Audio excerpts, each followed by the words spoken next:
Berusahalah sesuai kemampuannya. Saudaraku, manusia tidak diberikan beban oleh Allah Azza wa Jalla melainkan apa yang dia sanggupi saja. Ia tidak boleh garis bawah takaluf garis bawah terlalu membebani diri dalam mencari harta dan tahta sehingga berbuat yang haram dan melalaikan hak-hak Allah Azza wa Jalla.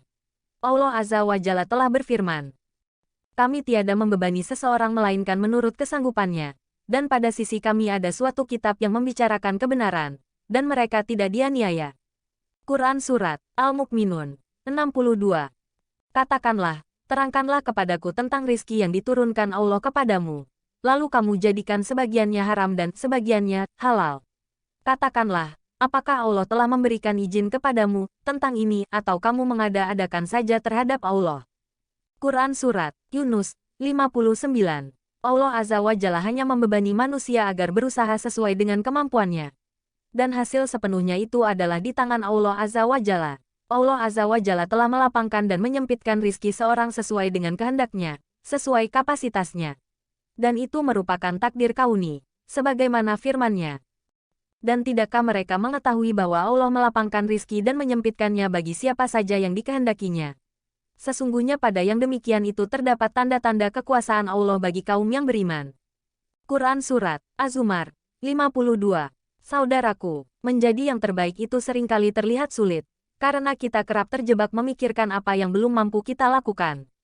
Jebakan yang menghadirkan keraguan sampai takut melangkah untuk menjadi berbeda dengan yang lain dan menang. Menjadilah yang terbaik di antara yang terbanyak, karena yang terbanyak belum tentu terbaik. Menjadi diri sendiri seutuhnya dan memberikan yang terbaik untuk yang lain adalah sebaik-baiknya manusia. Manusia yang paling banyak menebar kebermanfaatan bagi manusia lainnya. Sebaik-baiknya manusia adalah yang paling bermanfaat bagi manusia lainnya. Hadis Riwayat At-Tabarani, Al-Mujam Al-Awsat No. 5787, Al-Qudai, Musnad Syihab No. 129, dihasankan Syaikh Al-Albani, lihat Sahihul Jami' No. 6662. Berikanlah kebaikan itu sesuai dengan kemampuan yang kita miliki tanpa harus menunda-nunda, karena yang terbaik adalah yang bisa kita berikan saat ini juga. Menjadikan yang sedikit lebih baik daripada menunda-nunda kebaikan yang besar. Saudaraku, menjadi manusia yang terbaik adalah yang paling bagus akhlaknya. Sesungguhnya yang terbaik di antara kalian adalah yang terbaik akhlaknya. Hadis Riwayat Bukhari nomor 3559, dari Ibnu Umar, Muslim nomor 2321, dari Ibnu Amr. Ini lafaz Bukhari. Maka jagalah senantiasa akhlak kita dengan sebaik-baiknya. Jangan sampai akhlak kita terdegradasi oleh gempuran godaan syahwat duniawi. Saudaraku, menjadi manusia yang terbaik adalah mempelajari Al-Quran dan mengajarkannya. Sebaik-baiknya kalian adalah yang mempelajari Al-Quran dan mengajarkannya.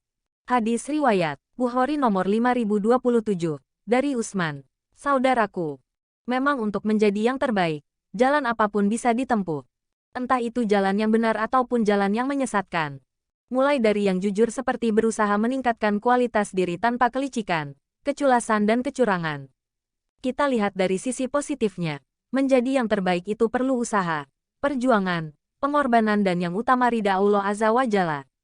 Ada yang mudah didapat hanya dengan sedikit usaha, ada yang sulit didapat dan menuntut usaha yang keras.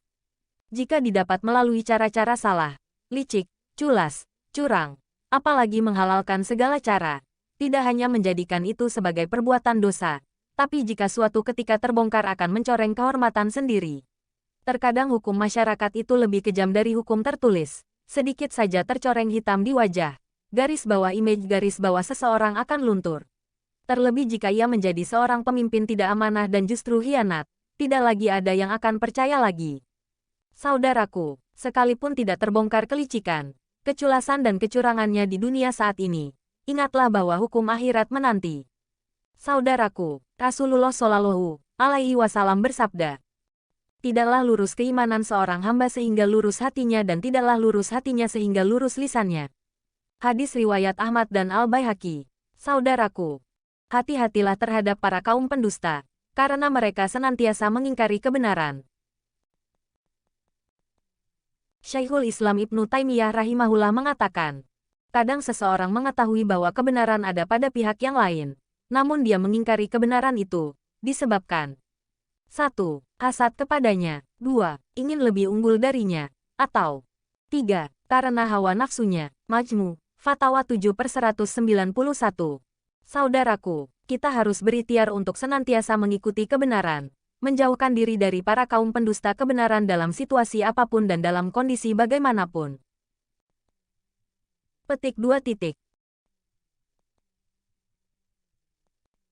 Berkata Ibnul Mutas, jauhkan diri dari berteman dengan pendusta, dan jika engkau sangat butuh kepadanya maka jangan engkau mempercayainya, dan jangan engkau tunjukkan bahwa dirimu mendustakannya, sehingga akan berpindah menjadi mencintainya, dan tidak akan lepas dari tabiatnya.